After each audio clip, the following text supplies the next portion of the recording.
Hello everyone and welcome back to Bonerescu TV. Today I want to tell you about one of my stories that I had in Romania. This is a story of me meeting what some people call a gypsy. They prefer to be called something else now. They prefer to be called Roma. They don't really like the term gypsy. So I will refer to them as Roma people, just to show them respect and make sure that they do feel that they are loved, because there are quite a bit of people from the Roma people that aren't great people, but there are quite a few that are super amazing. So my first experience meeting and talking to a Roma person was, I had been in Romania for about a month. I wasn't super great in Romanian at this point. I knew very little essentially. And while I was trying to go from Bucharest to Oradea, I missed my train. And so I didn't have anyone around me that spoke English. Like all of the people that, you normally travel with, they were all gone. So I was just kind of navigating. Someone got me a train ride from Bucharest to Arad, and then from Arad I had to take a 2-hour train ride by myself over to Oradea.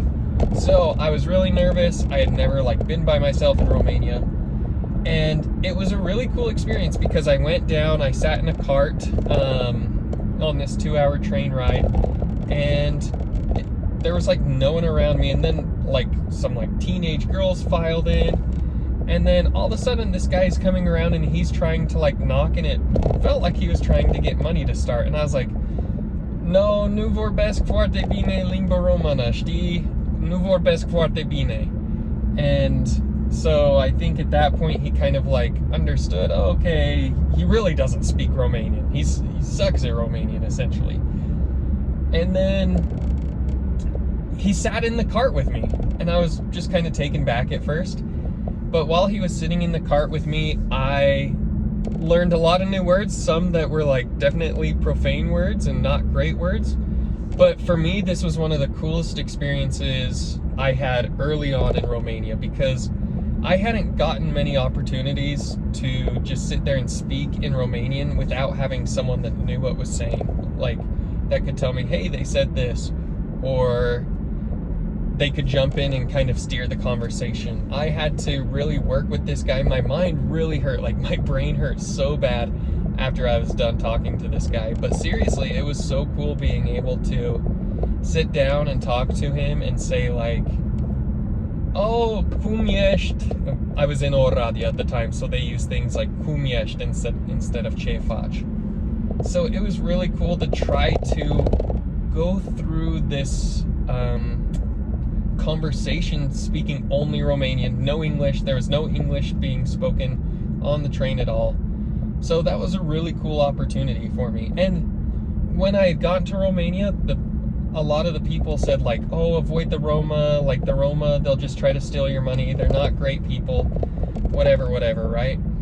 But this experience for me really opened my heart to the Roma people, because I was sitting there able to talk to them, even though I didn't understand completely what the conversation was about. And I learned some words that weren't great words.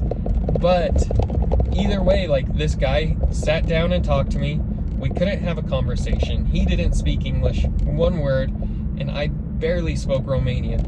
But this guy took the time out of his, begging or whatever he was doing. Oh, excuse me. Wow.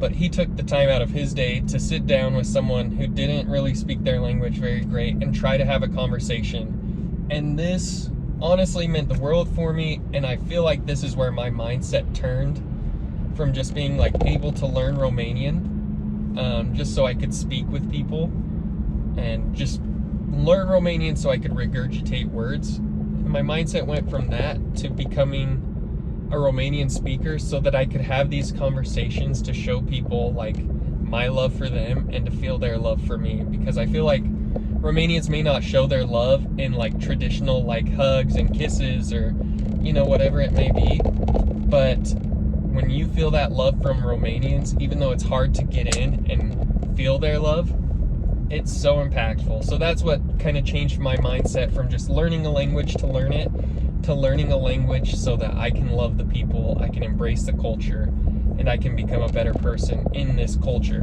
and really potentially help other people out. And that was my whole goal. So it was super awesome. I know Roma people normally don't have like the best connotation around them, but this guy, it really changed my mindset towards the rest of my time in Romania. And even after, I still love listening to Romanian music today, and I still love speaking Romanian, and I feel like a lot of that can be attributed to this exact moment when I was, 1 month living in Romania, and then I had another 23 months that I got to live there and really feel those things. So that's my story about meeting a Roma, Gypsy, whatever you want to call them. They do prefer Roma, but I loved it. I hope you guys can join me again on my next adventure. There's plenty of things to talk about, plenty of experiences that I had in Romania, but at the end of the day, I want to say that I love Romania and Moldova. They are incredible countries. I had the opportunity to live in both, and I'm so thankful for you guys, for your examples, for helping me to become a better man, and to help me become a better family-focused man. And my experiences in Romania and Moldova will never be forgotten. So I love you guys. We'll check you next time on Bonarescu TV. Peace!